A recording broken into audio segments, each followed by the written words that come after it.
ओम नमो विष्णवे नमः। दोस्तों, आप सभी का मेरे इस यूट्यूब चैनल में हार्दिक स्वागत है। दोस्तों, ज्येष्ठ महीने की शुरुआत हो चुकी है। हिंदू धर्म में हर महीने का अपना अलग अलग महत्व होता है और हिंदू कैलेंडर के अनुसार साल का तीसरा महीना ज्येष्ठ का यानी कि जेठ का महीना होता है। इस महीने में भगवान शनिदेव का जन्म हुआ था और इस महीने में भगवान हनुमान जी पहली बार प्रभु श्री राम जी से मिले थे।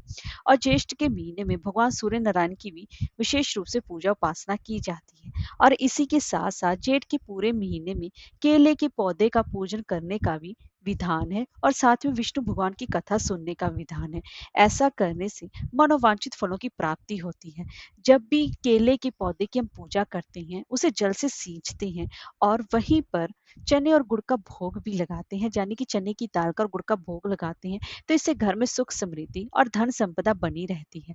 जेठ के महीने में केले की पूजा उपासना करने से आर्थिक कठिनाइयों का सामना नहीं करना पड़ता और कुंडली में गुरु ग्रह की स्थिति भी मजबूत होती है।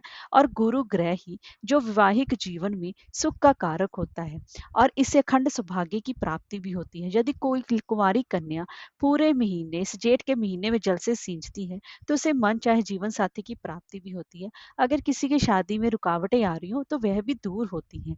और कोई भी आपकी मनोकामना हो तो जैसे ज्येष्ठ के महीने में केले का पूजन करने से अवश्य ही वह दूर होती हैं। और साथ ही साथ नित्य नियम से केले के पौधे की पूजन करने के बाद उसकी कथा सुनने का भी विधान है। तो दोस्तों, आज की इस वीडियो में मैं आपको केले के पूजन में सुनी जाने वाली की बहुत ही सुंदर कथा आपको सुनाने जा रही हूँ। इसे ज्यादा से ज्यादा आप शेयर कीजिएगा और ध्यान लगाकर श्री विष्णु भगवान जी का नाम लेकर आज के दिन आप इसे अवश्य ही सुनिएगा। तो चलिए वीडियो शुरू करती हैं। एक गांव में एक औरत रहती थी। उसके पति की बहुत समय पहले मृत्यु हो चुकी थी और उसके सास ससुर की भी। उसका एक छोटा सा बेटा था और वह बहुत ही ज्यादा गरीब थी। वह हमेशा ही दुखी रहती थी। वह मेहनत मजदूरी करके लोगों के घरों में झाड़ू पोछा करके अपना और अपने बेटे का पालन पोषण किया करती थी। उसका बेटा ही उसका एकमात्र सहारा था। ऐसा करते करते उसके 2-3 साल बीत गए। जब उसका बेटा थोड़ा सा बड़ा हुआ, कुछ समझने लायक हुआ, तो दोनों माँ बेटे किसी के घर में से काम निपटाकर शाम के समय अपने घर वापस आ रहे थे। तो रास्ते में विष्णु भगवान जी का एक मंदिर था। वहां पर सत्यनारायण भगवान जी की कथा हो रही थी।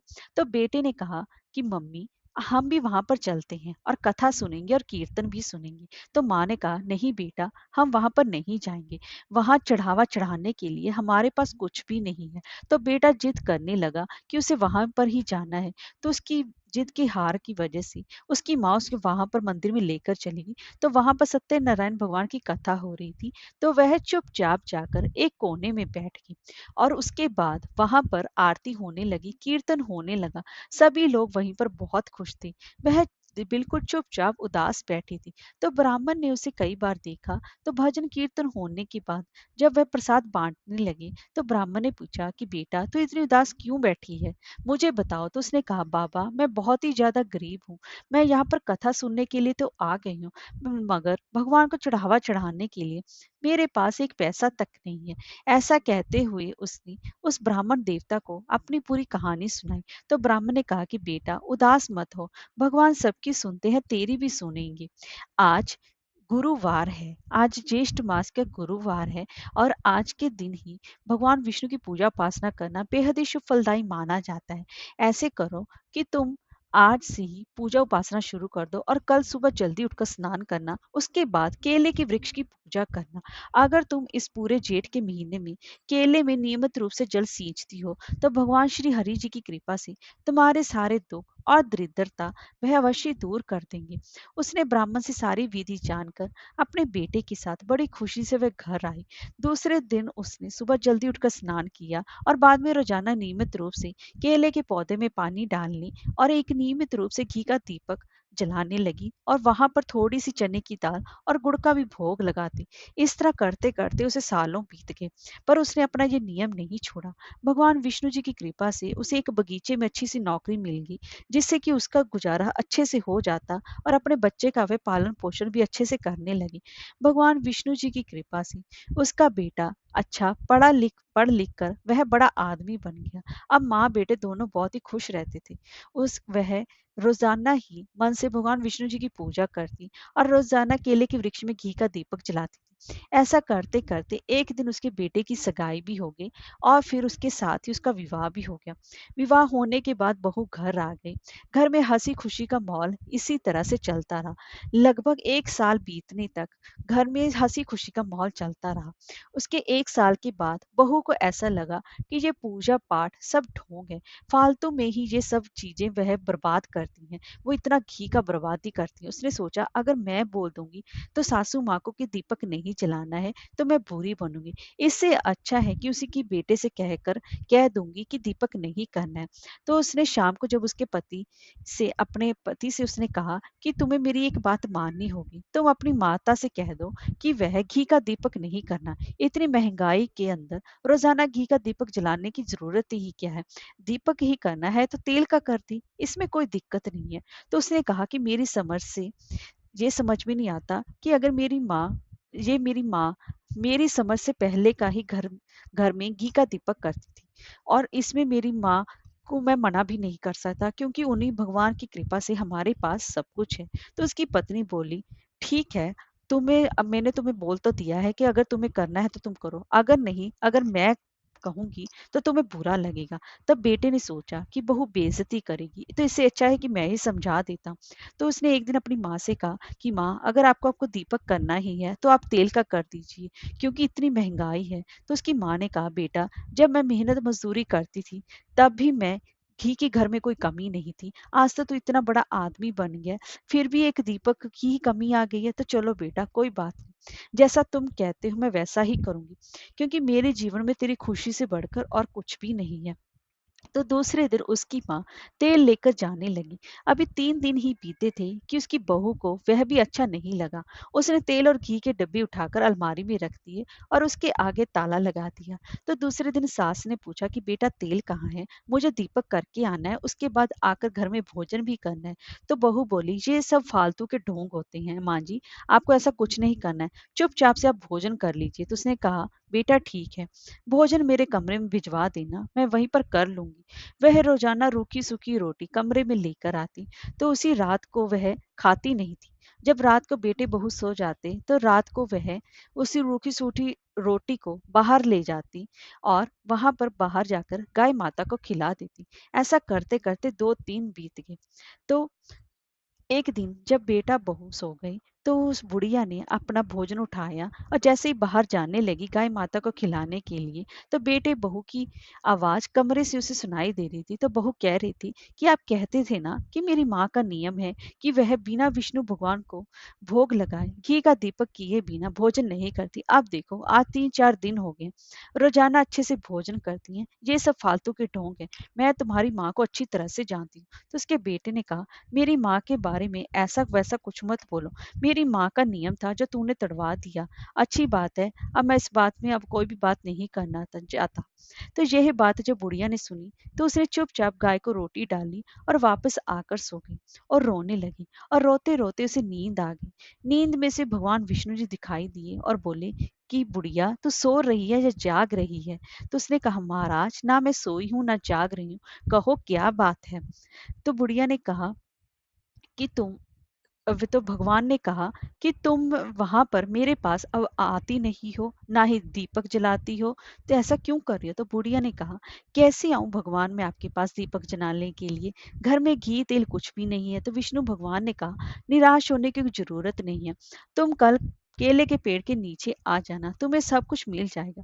तो ऐसा कहकर भगवान अंतर ध्यान हो गए और बुढ़िया की जैसे ही आंख खुली तो उसने इधर उधर देखा तो उसे कोई भी दिखाई नहीं दिया। सुबह उठकर बुढ़िया ने वैसे ही किया जैसा उसको सपना आया था। जल्दी से स्नान किया और केले के पेड़ के पास जाकर बैठ के वहां जाकर देखा कि वहां पर तो पहले से एक दीपक पड़ा था, उसके अंदर रुई की बाती थी और उसमें घी भी भरा हुआ था जो कि बिना जले हुई की बाती थी। बुढ़िया इधर उधर देखने लगी कि किसी का ये दीपक पड़ा ना हो। तभी उसी पेड़ के अंदर से आवाज आई कि बुढ़िया मैं तुम्हारे लिए ही लाया हूँ, तुम दीपक जलाओ, भोग लगाओ और कथा को फिर घर जाकर भोजन कर लेना। यह देखकर बुढ़िया बहुत ही ज्यादा खुश हुई और बड़े ही प्रसन्नचित मन से केले के वृक्ष की पूजा की और फिर कथा कही। अब तो उसका जो रोजाना का नियम बन गया, स्नान करती सुबह के समय स्नान करती तो सीधा केले के पौधे के पास चली जाती। वहां पर सब कुछ उसे तैयार मिलता, कथा कहती, पूजा करती, दीपक जलाती और घर आ जाती। एक दिन की बात है कि उसकी बहू के भाई और भाभी आए हुए थे। बहू ने सोचा कि आज हलवा बनाऊंगी, तो उसने घी निकालने के लिए जैसे ही अलमारी का ताला खोला तो उसके अंदर के डब्बे को जब खोलकर देखा तो डब्बा तो आधा ही था। उसने जल्दी से अपने पति को बुलाया और बोला कि ये देखो, तुम्हारी माँ ने भी अब इसमें से भी घी चुरा लिया है। तो उसका बेटा बोला, ऐसा मत बोलो, मेरी माँ को चोरी नहीं करती है। तुमने ताला लगाया था, फिर मेरी माँ ने कैसे घी चुराया वो मुझे नहीं पता, मगर तुम्हारी घी तो तुम्हारी माँ ने ही चुराया। चलो अब एक बार मेरे भैया भाभी को खाना खिला देती हूँ, वो चले जाएंगे। कल से देखना इस अलमारी की और तुम्हारी माँ की दोनों की निगरानी करनी है।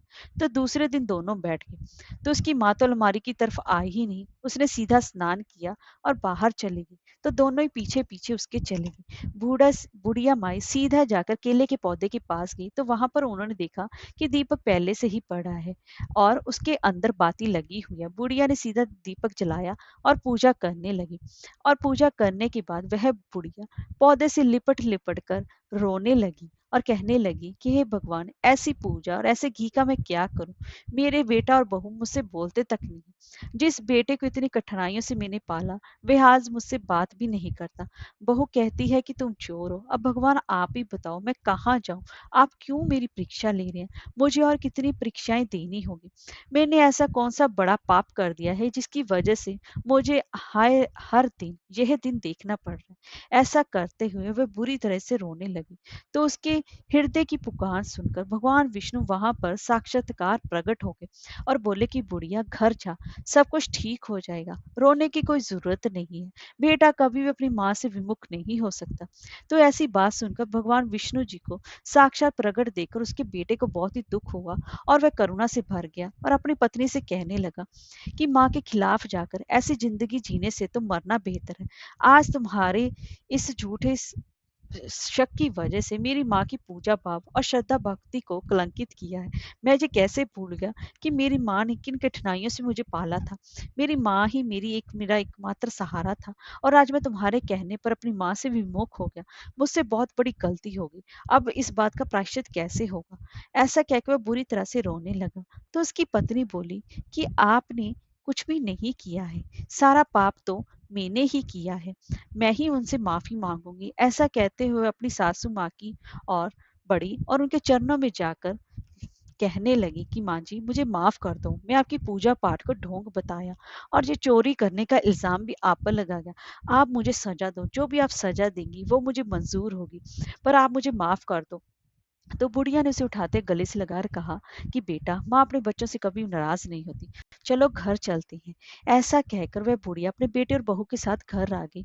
तो उसकी बहू ने कहा कि माँ जी, कल से मैं भी आपके साथ केले के वृक्ष की पूजा के लिए चलूंगी। अब दोनों सास बहू रोजाना केले के पौधे की पूजा करती और घी का दीपक जलाती। एक दिन बुढ़िया ने कहा कि बेटा, आज पूर्णिमा है, मैं कुछ पंडितों को भोजन करवाना चाहती हूँ। तो उसकी बहू बहू ने कहा कि ठीक है माँ जी, जैसा आपको ठीक लगे। तो उसकी बहू ने 36 प्रकार के भोजन तैयार किए और ब्राह्मणों को भोजन कराया। तो ब्राह्मण उनकी सेवा भक्ति देखकर बहुत ही खुश हुए और आशीर्वाद देते हुए चले गए। तो उनकी सेवा भक्ति देखकर भगवान श्री हरि विष्णु बहुत ही प्रसन्न हुए और उन्हें शुभ सौभाग्य का आशीर्वाद और संतान का आशीर्वाद दिया। 9 महीने के बाद उसकी बहू ने बहुत ही सुंदर पुत्र को जन्म दिया और उनके घर धन की कोई कमी नहीं रही। इस तरह विष्णु भगवान की पूजा करने से बुढ़िया को अनंत सुखों की प्राप्ति हुई और अब वह अपने जीवन की सभी समस्याओं को भोगते हुए अंत में बैकुंठ लोक को गई। इसलिए कहा गया है कि अगर विष्णु भगवान की पूजा सच्चे मन से की गई हो तो वह कभी भी निष्फल नहीं होती। हे विष्णु भगवान, आपने जैसा बुढ़िया माई को दिया वैसा ही सबको देना। कहानी कहने वाले और सुनने वालों की सभी की मनोकामनाओं को पूर्ण करना। बोलिए विष्णु भगवान की जय।